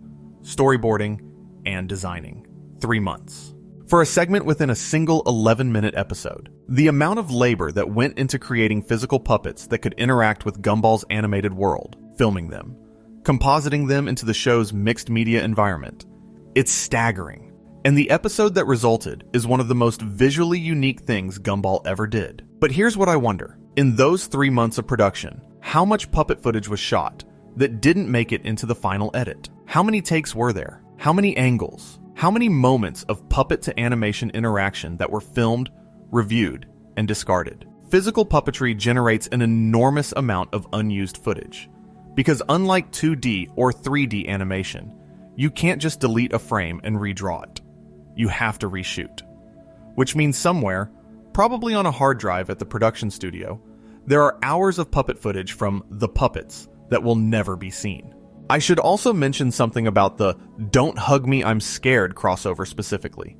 For those who don't know, Don't Hug Me, I'm Scared is a web series created by Becky Sloan and Joseph Pelling. It features puppet characters in what initially appears to be a children's educational show, but quickly descends into surreal body horror and existential dread. The puppets in the Gumball crossover were created by the same team, and they interact with Gumball's 2D animated world in ways that are genuinely unsettling. Darwin gets pulled into a puppet dimension. The fabric of reality tears, and the whole thing feels like 2 different genres of horror colliding. The existential kind from Gumball, and the visceral kind from Don't Hug Me, I'm Scared. The fact that this crossover happened at all tells you something about the creative ambition at work on Gumball. Bacalé and his team weren't content to stay within the boundaries of conventional children's animation. They wanted to collaborate with artists who were pushing those boundaries even further. And the puppet footage that resulted, the physical, tangible, Tactile footage of real puppets interacting with the show's animated world represents yet another layer in Gumball's already absurdly complex visual language. I've thought a lot about whether there was more to the "Don't Hug Me, I'm Scared" crossover that didn't make it to screen. 3 months of puppet production for a single episode segment is an enormous investment. In live-action filmmaking, the ratio of filmed footage to used footage can be 10-1 or higher. Even if puppet production is more controlled, there must have been takes that weren't used, angles that were tried and rejected, moments of puppet-to-animation interaction that worked technically, but not comedically, or that were funny but too disturbing for broadcast, or that simply didn't fit the episode's 11-minute runtime. And that's what I keep coming back to, the sheer volume of it. The iceberg below the surface. 240 episodes, each one generated through a multi-pipeline production process involving 2D animation, 3D animation, live-action photography, puppetry, flash animation, After Effects compositing, each one requiring storyboards and rough animations and multiple revision passes. The amount of deleted content from the Amazing World of Gumball isn't just large, it's overwhelming. It's bigger than the show itself. And we'll never see most of it, because contractual obligations and production realities mean that the storyboard artists can't release their early work and the studios won't open their archives. So the void wins. Mostly, but not entirely. Because fans have been finding things, piece by piece, frame by frame. The Lost Media Wiki has a dedicated page for Gumball's deleted scenes. The Gumball Wiki on Fandom has a comprehensive Lost Media page. Fan communities on Reddit and TikTok have been dissecting storyboard images that occasionally surface online. And every time someone finds something, a scrapped concept drawing, an early storyboard panel, a piece of rough animation that differs from the final broadcast, the void gets a little smaller. I find this genuinely inspiring. And you know what? I want to talk about the Lost Media Wiki page for a minute, because the way it's structured tells you something about the nature of deleted content that I think is really important. The page is titled The Amazing World of Gumball, Partially Lost Deleted Scenes of Cartoon Network Animated Series, 2011 to 2019. That parenthetical classification, partially lost, is doing a lot of work. It means some deleted scenes have been found. Some storyboard images have surfaced. Some rough animations have been identified. But most of the deleted content remains lost. The partially is the hopeful part. It acknowledges that recovery is possible, that the shadow show isn't entirely inaccessible, that with enough dedication and luck, pieces can be pulled from the void. But the lost is the honest part, because most of this material will never be found. Not because it doesn't exist, but because it's locked behind NDAs and contractual obligations and studio storage policies. Jean Texier can't release the complete The Rex storyboards because his contract won't let him. The original dark script for The Downer is probably on someone's hard drive or in someone's email archive, but nobody who has it can share it. The deleted content isn't lost in the sense that it was destroyed. It's lost in the sense that it's being deliberately withheld. It's in a vault, not a grave. And this is the cruelest kind of deletion, honestly. The kind where the thing still exists, but you can't access it. Where you know it's there, you know someone could show it to you, but the systems that govern creative industries won't allow it.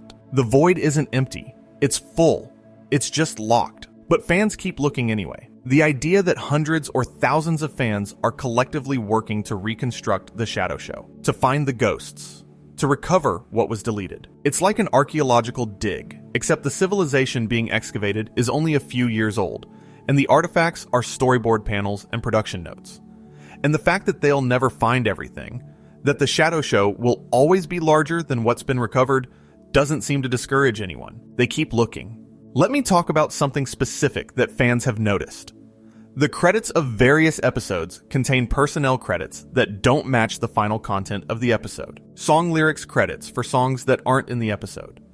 Animation style credits for styles that don't appear. This suggests that entire sequences were produced, or at least partially produced, and then cut during the final editing phase. These credit ghosts are some of the most tantalizing evidence of deleted content because they're hiding in plain sight. You can see them in the credits of episodes you've watched a dozen times. You just didn't know what you were looking at. I want to discuss The Night now. Season 4, Episode 31. This is the episode where the moon narrates a tour through the dreams and nightmares of Elmore's sleeping inhabitants. It's voiced by Sir Derek Jacobi, and it's one of the most visually inventive episodes the show ever produced.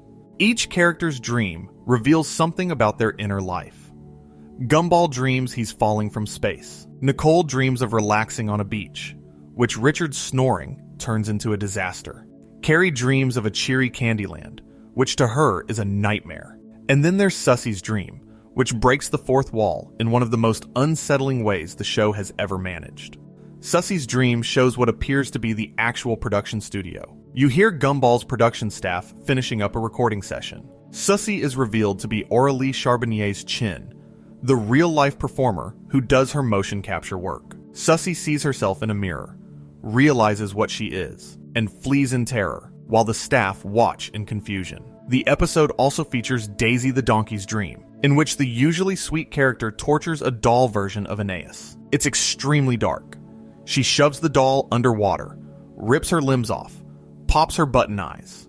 And the Robinsons have a dream where they fight each other in a Dragon Ball-esque beam battle that causes a real explosion. The Night is essentially a collection of deleted scenes from the characters' subconscious minds. Dreams are, in a psychological sense, the brain's deleted content, the thoughts and fears and desires that don't make it into waking life. And by structuring an episode around dreams, Gumball created a space where it could explore content that was too strange, too dark, or too bizarre for normal episodes. The dream format gives the show permission to go places it normally couldn't, and I think about all the dreams they didn't include. In an episode that surveys the dreams of Elmore's residents, how many dreams were conceived in the writer's room, storyboarded, and then cut because there were only 11 minutes to fill? The episode visits maybe a dozen characters. Elmore has hundreds. The deleted dreams of the Night could fill an entire season. I want to stay with this idea for a minute. The idea that every Gumball episode is just the visible tip of a much larger creative process. Because I think The Night makes that visible in a way most episodes don't. When you see 12 dreams and know there could have been 100, you're confronting the fundamental math of television production. An 11-minute episode is a container, and the container is always smaller than what you want to put in it. Every episode of Gumball involves the writers choosing what to keep and what to cut. And the cuts always outnumber the keeps. It's just that The Night, with its anthology structure, makes the cutting feel more immediate. You can practically feel the missing dreams hovering at the edges of the episode, waiting for their turn that never comes. Let me go somewhere different now. I want to talk about The Question, Season 3, Episode 28. This is the one where Gumball and Darwin try to find the answer to the meaning of life. They go around Elmore asking everyone they can find what they think the meaning of life is. And the answers are all over the place, because of course they are. This is Elmore. You're asking a balloon and a cloud and a piece of toast what the meaning of life is. The episode is funny, but it's also genuinely philosophical in a way that I think catches people off guard. Because Gumball doesn't just ask the question and move on. The show sits with it. It turns the question over. It considers it from multiple angles. And it never really gives you an answer, not a definitive one, which is the bravest possible choice for a kid's show to make.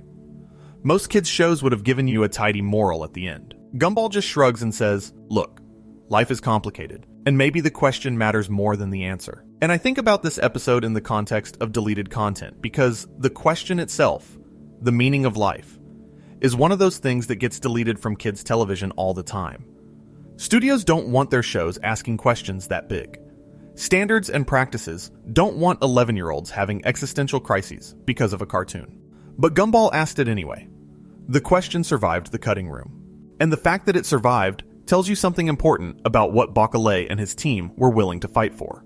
Which brings me to The Faith, Season 6, Episode 11. This is the one where Alan, the balloon character who's relentlessly optimistic in every other episode, has lost faith in humanity. And the consequence of Alan's despair is that the world literally loses its color. Everything goes black and white. Joy itself has been deleted from Elmore. Gumball has to overcome his well-documented hatred of Alan, his irritation with Alan's constant positivity, in order to bring the color back. And he does it by singing, which sounds corny when I say it like that, but the episode earns it. It earns every single sentimental moment because it's built on 5 seasons of Gumball, and Alan's antagonistic relationship. The emotional payoff works because the setup was years in the making. And the color thing. I keep thinking about the color thing. The episode literally deletes the show's color palette as a narrative device. It takes something you've taken for granted since the very first frame of the first episode. The vivid, saturated, alive colors of Elmore. And it removes them. And in their absence, you realize how much they mattered. You realize that color wasn't just aesthetic. It was emotional. It was the show's way of telling you that this world, despite all its weirdness and darkness and existential horror, was fundamentally a joyful place. And when that joy gets deleted, you can see it. You can feel it. The deletion is visible. This is Gumball at its absolute best. Taking an abstract concept, the loss of faith, the deletion of hope, and making it literal, visual, undeniable. You can't argue with a screen that's gone black and white. You can't dismiss the loss when you can see it with your eyes. And the restoration of color at the end isn't just a plot resolution. It's the show refusing to let its own warmth be permanently deleted. I need to talk about the Shipening now, because this is one of the most meta things the show ever did in terms of acknowledging its own creative process, and it connects directly to the theme of content being created and deleted. The Shipening is Season 6, Episode 14. The plot follows Gumball discovering that people in Elmore, who barely know each other, are suddenly falling in love. Weird romantic pairings are popping up everywhere. And Gumball traces the source to Sarah G. Lotto, who's been writing in a magic notebook that turns everything written in it into reality. Now, if you're part of any online fandom, you immediately recognize what this episode is about. It's about fan fiction. Sarah is writing fan fiction about the characters, and the magic notebook is making it real. The shipping in the title is the fandom term for creating romantic pairings between characters. And the episode is simultaneously a loving tribute to fan creativity and a gentle, funny commentary on how fan interpretations can diverge wildly from the creator's intentions. But here's the deleted content angle. Fan fiction is, in a sense, the audience creating content that the show's creators deleted or never conceived. When a fan writes a story about two characters falling in love who never had a romantic arc on screen, they're filling in a gap. They're creating content for the void. And the Shipening acknowledges this by making fan-created content literally manifest in the show's reality. It's saying, yes, those deleted possibilities you imagined, they're real. They exist. The void you've been filling with your stories, it connects to our world. And the resolution, where Gumball and his friends have to write their way out of the chaos Sarah's notebook has created, is the show's way of saying that ultimately, the creators control the narrative. The deleted content can leak through. The fan interpretations can manifest, but the show has to write itself back to normal. The creators have to re-delete everything that doesn't fit. I think this episode would be studied in media classes someday. It's one of the most sophisticated depictions of the relationship between creators and audiences that any show has ever produced, and it's wrapped in a comedy about a peanut fairy dating a piece of toast. Only Gumball. Let me also talk about the intelligence, because this episode takes the concept of deletion into a completely different territory. Season 6, Episode 19. The plot follows the internet, who is a character in Gumball's world because of course he is, absorbing the intelligence of all humanity. Computers want to prove they're smarter than people, so the internet steals everyone's cognitive capacity. But here's the twist. Once the internet absorbs human intelligence, it also absorbs human flaws, human stupidity, human irrationality, and it collapses under the weight of its own newfound imperfections. The morning after, all technology breaks down. Elmore turns into a medieval society overnight. Technology has been deleted from the town, and the episode plays this for comedy, with people having to suddenly figure out how to live without phones or computers or any of the digital infrastructure they've taken for granted. But I find this episode fascinating in the context of deleted content because it's about the deletion of capability. Not a scene being cut from a show, but an entire way of living being removed from a society. And the speed of the transition, overnight from modern to medieval, mirrors how quickly things disappear from animated shows. One day, a scene is in the storyboard. The next day, it's not. One day, technology exists. The next morning, it's gone. Deletion is fast. Deletion doesn't give you time to prepare. And the parallel to the show's own relationship with the internet is hard to miss. Gumball has always been acutely aware of online culture. It references memes. It parodies internet aesthetics. It made an entire episode about being plagiarized online. And in The Intelligence, it asks what would happen if the internet deleted itself. If the thing that connects us all, the platform where fans discuss deleted scenes and share storyboard images and maintain wiki pages about lost Gumball media, just stopped working, the void would get bigger, the ghosts would get harder to find, and we'd lose the tools we've been using to fight the deletion. There's one more thing I want to talk about before we start to wind down, and it's something that pulls together everything I've been saying. The finale, the real finale, The Inquisition, Season 6, Episode 44, the last episode of the original run. I already talked about the cliffhanger, the characters being transformed from cartoons into humans, the screen going dark. But I want to talk about what was deleted from this episode, and more importantly, what the deletion represents. Bacalé confirmed the original draft was too dark. He described the early version as lame. These are contradictory descriptions, too dark and lame. It was too intense and not good enough. That suggests the original version went dark in a way that didn't work, that was shocking without being meaningful, edgy without being earned, and the rewrite found the balance. Made it dark enough to be powerful, but coherent enough to be good storytelling. But here's what I keep thinking about. The original dark version of the Inquisition is the most significant piece of deleted Gumball content that exists. It's the original ending of the show. The first version of the final statement this series was going to make. And it was deemed unworthy by its own creator. It was sent to the void and replaced with something better. If you could see the original Inquisition, what would it tell you about what Gumball was trying to say? Would the darkness have changed the show's legacy? Would a bleaker ending have recontextualized everything that came before? Or would it have been, as Bacalé said, just lame? We can't know. The deletion was the right call, probably. The version we got is powerful and provocative, and it haunted fans for 6 years. But the ghost of the original ending floats around in the background, like everything else in the void, and I can't help wondering what it looked like. There's this idea in philosophy called the Museum of Possible Things. It's a thought experiment about all the objects and artworks and inventions that could have existed, but don't. The painting someone decided not to paint. The building that was designed, but never constructed. The song that was written, but never recorded. And I think the Amazing World of Gumball, more than any other show I know, is aware that it has its own museum of possible things. The scrapped episodes, the deleted scenes, the banned broadcasts, the changed storyboards, the different lyrics, the cut characters. The void is Gumball's museum of possible things, and the show knows it. And the show keeps telling you about it. Every time a character mentions the void, every time an early design appears in the background, every time the show breaks the fourth wall and acknowledges that it's a constructed narrative built on decisions and revisions and deletions, it's pointing at the museum and saying, look at everything we almost were.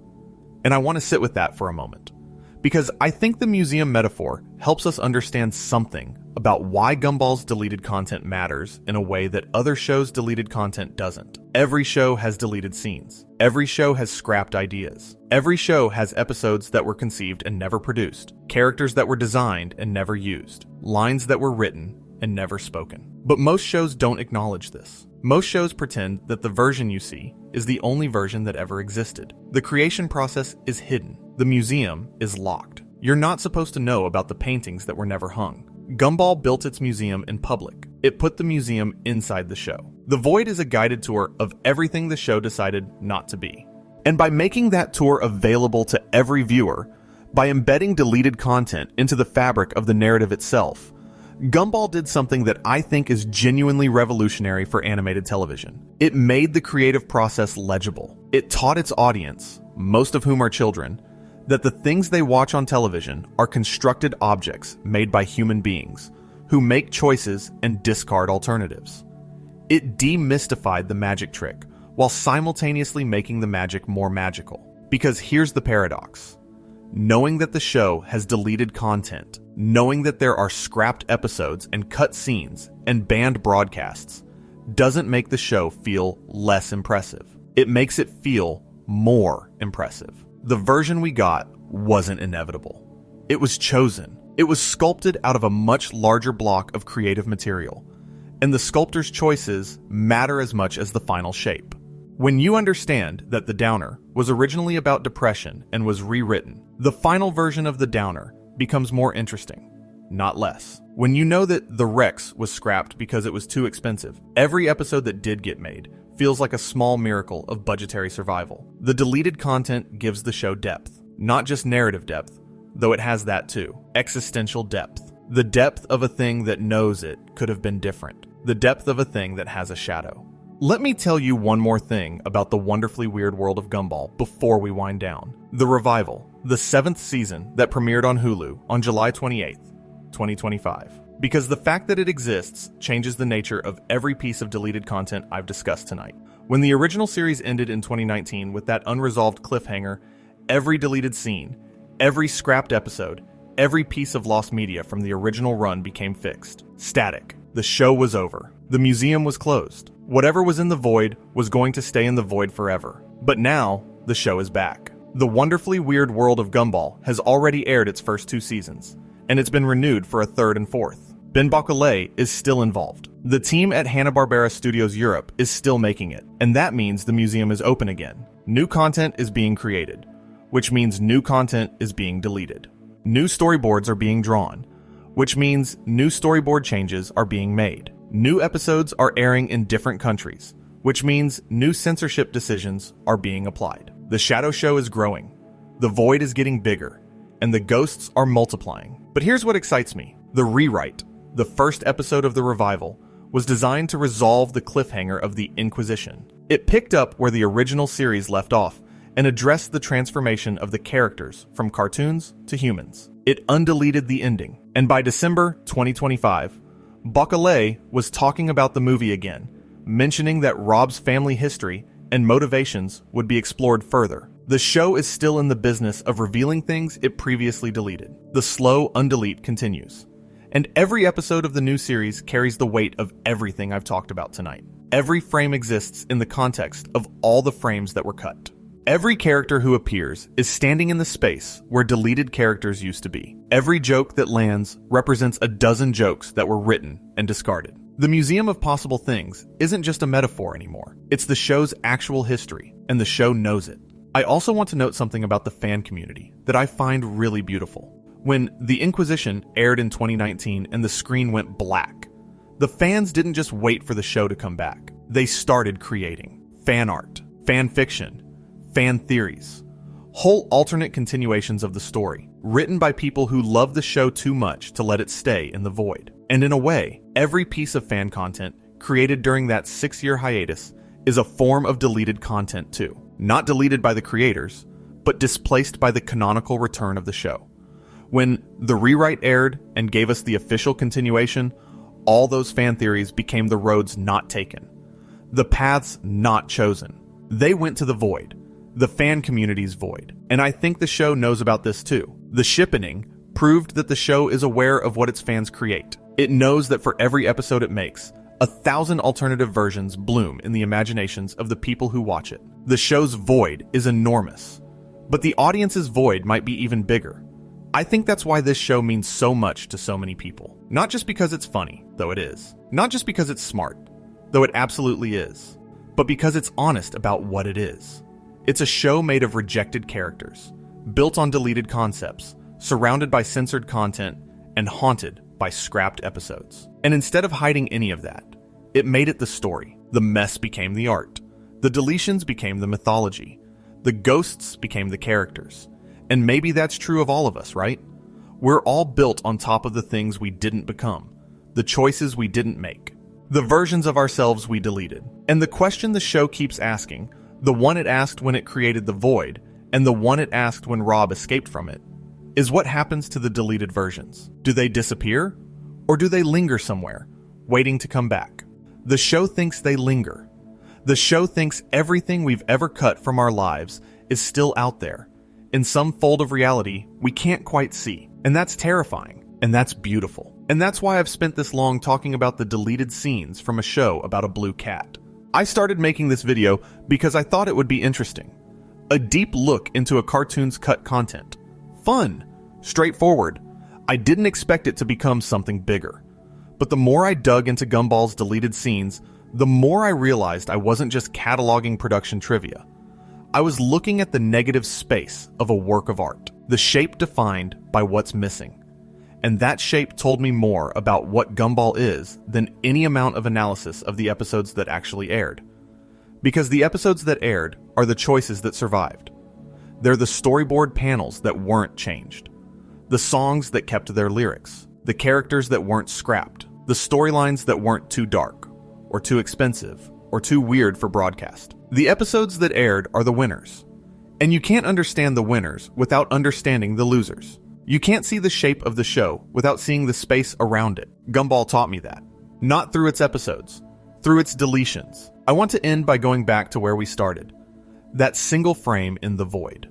The one that lasts a 24th of a second. The storyboard panel in the background that doesn't match any known episode. I still don't know what it's from. I've looked, I've paused, I've zoomed. I've compared it to every known deleted scene and scrapped concept and early design. And I can't identify it. It might be from the Rex. It might be from the original dark version of the Downer. It might be from one of the 4 scrapped Season 1 episodes. Or it might be from something we don't even know was ever conceived. An idea so early in the process that it was deleted before it was recorded. A thought that existed only in someone's head during a brainstorming session, and they sketched it on a storyboard panel. And someone else snuck it into the background of the void as a private joke. And now it floats there in the dimension of mistakes. Seen by millions, but recognized by no one. Is it a deleted scene? Or is it something even more ghostly than that? A deleted thought. An idea that the show had and discarded so completely that even the people who made it might not remember it? And I don't think we're supposed to know. I think that's the point. Thank you so much for spending this time with me tonight. Whether you've been watching from the beginning or you tuned in somewhere in the middle and just let it carry you. This one mattered to me more than I expected it to when I started putting it together. There's something about digging through the things a show chose not to be that teaches you more about what it is than anything else. And Gumball, this strange, brilliant, chaotic, beautiful show, it's more than what made it to screen. It always has been. If you enjoyed this and you haven't subscribed yet, it really does help more than you know. Every subscription helps us keep making these long, weird, deep dives for you to fall asleep to. Good night, everyone. Sleep well.